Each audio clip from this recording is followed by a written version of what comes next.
What is the most bizarre thing you've caught yourself doing after your brain's autopilot misfired? I drop my pants when going through TSA.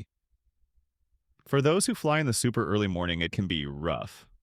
I purposely didn't drink coffee so I could sleep on the plane. I was on the security line and did the normal routine of taking stuff out of my pockets and putting them in my laptop bag. Then off with the shoes placed on top of my luggage. Then off comes after an 8-hour day of cashiering at Target, which has so many robotic small talk conversations. I stopped at the dollar store. The conversation went something like, "Cashier, hi, how are you?"